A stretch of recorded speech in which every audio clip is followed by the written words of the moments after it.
Seja muito bem-vindo à Caverna de Platão. Hoje vamos falar sobre o essencial de Anthony Giddens. Olha, para a gente entender de verdade um pensador do calibre do Anthony Giddens, não é só ler as teorias dele, não. A gente precisa fazer uma espécie de viagem no tempo. Porque, sabe como é? As ideias não nascem no vácuo, elas são filhas da sua época. Então, bora mergulhar nesse mundo que moldou a mente dele e, claro, as perguntas que ele passou a vida inteira tentando responder.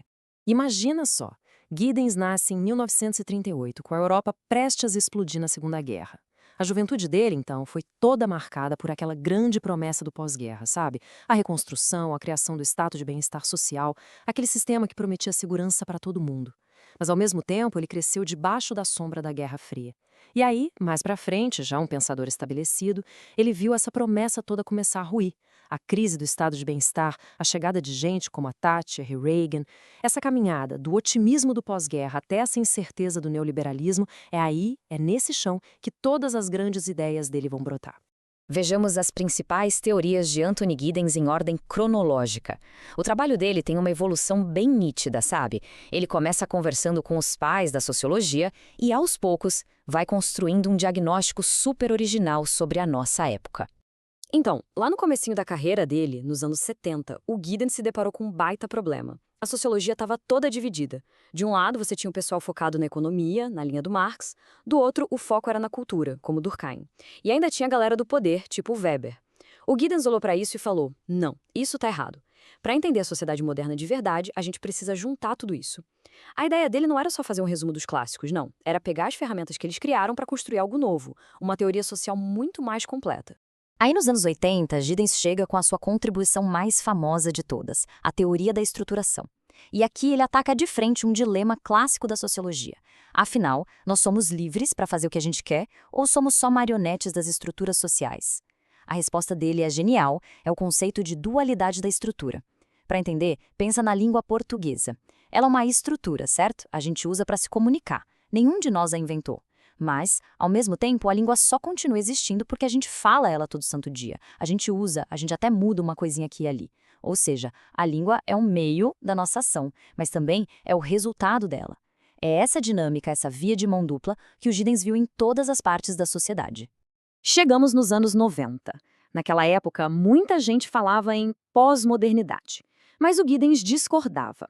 Para ele, a gente não está numa era pós, e sim numa modernidade tardia. O que isso quer dizer? Basicamente, que tudo aquilo que a modernidade começou agora está no volume máximo. E um conceito-chave para entender isso é o desencaixe. Antigamente, a confiança era cara a cara, né? Você confiava no dono da venda porque conhecia ele. Hoje, a gente confia em sistemas de especialistas que a gente nem sabe quem são. Os engenheiros do avião, os programadores do nosso banco. Nossas vidas dependem de um monte de gente anônima. Isso é o desencaixe. E junto com isso vem a reflexividade. A nossa sociedade está o tempo todo olhando para si mesma, coletando informações e usando isso para se mudar. Certo. E qual o impacto disso na nossa vida pessoal? Gigante. Na modernidade tardia, a nossa identidade para de ser algo que a gente herda da tradição, da família. Ela vira um projeto reflexivo do eu. O que é isso? Basicamente, cada um de nós tem que escrever a própria biografia, construir quem a gente é. E a mesma coisa acontece nos relacionamentos. A gente passa a buscar o que ele chama de relação pura, uma conexão que só se sustenta pela satisfação mútua. E claro, essa liberdade de se inventar é incrível, mas também dá uma ansiedade danada, né? Essa pressão para ter uma vida, uma biografia interessante é uma marca do nosso tempo. E no finalzinho dos anos 90, o Giddens leva todo esse pensamento para o campo da política com a famosa terceira via. A ideia aqui era dar uma renovada na social-democracia, na centro-esquerda. Como? Combinando a preocupação com a justiça social com uma aceitação maior do mercado e da responsabilidade individual. E olha, isso não ficou só no papel, não. Virou um projeto político de verdade que influenciou governos como o do Tony Blair lá no Reino Unido. Foi uma proposta super influente, mas claro, muito polêmica também. Tinha gente dos dois lados criticando, dizendo que era no fundo uma rendição ao neoliberalismo. Agora, vejamos o conjunto da obra de Anthony Giddens em sua totalidade. É muito importante entender que essas teorias todas que a gente viu não são coisas separadas. Pelo contrário, elas formam um sistema, um pensamento bem amarradinho, onde cada peça se encaixa na outra para montar um grande retrato da nossa sociedade. Bem, para construir esse sistema todo, o Giddens conversou com muita gente. Ele, claro, parte dos gigantes, dos clássicos, Marx, Durkheim e Weber, mas ele também vai buscar ideias em correntes que olham mais para o dia a dia, para a vida cotidiana. Ao mesmo tempo, ele batia de frente com teorias como o funcionalismo, aquela que via a sociedade como um corpo e as pessoas como meras peças, e também com o estruturalismo, que, na visão dele, esquecia que as pessoas agem e transformam o mundo. O grande objetivo do Giddens era esse, criar uma teoria que conseguisse olhar tanto para a estrutura quanto para o indivíduo, para o agente. E, no centro, no coração de todo esse sistema, como se fosse um motor de um carro, está a teoria da estruturação. A resposta dele para a pergunta, afinal, como a sociedade funciona, é justamente a dualidade da estrutura. Pode guardar essa ideia, porque ela é a chave mestra que vai abrir todas as outras portas do pensamento dele. Então, na prática, como é que a teoria da estruturação explica o nosso mundo? Para o Giddens, a tal modernidade tardia é basicamente o processo de estruturação acontecendo numa escala global e numa velocidade que a gente nunca viu antes. Fenômenos como a globalização, por exemplo, são o resultado direto das nossas ações coletivas, que acabam reproduzindo estruturas que hoje cruzam o planeta inteiro. E aqui que está, talvez, a grande sacada do Giddens. Ele consegue conectar a análise do mundo global com a nossa experiência mais pessoal, mais íntima. A mesma lógica que ele usa para explicar os riscos globais, como as mudanças climáticas, serve também para explicar as nossas ansiedades na vida amorosa, ou o jeito que a gente constrói nossa identidade. Do nível macro ao micro, das estruturas globais até o nosso eu. Para ele, está tudo amarrado. Vejamos as contribuições de Anthony Giddens para diferentes áreas, porque o impacto do trabalho dele foi muito além da sociologia mais teórica, sabe? As ideias dele acabaram influenciando debates em um monte de outras disciplinas. A influência do Giddens é realmente muito ampla. A teoria da estruturação, por exemplo, não ficou só na sociologia, de jeito nenhum. Geógrafos usam essa teoria para entender como as nossas ações moldam as cidades.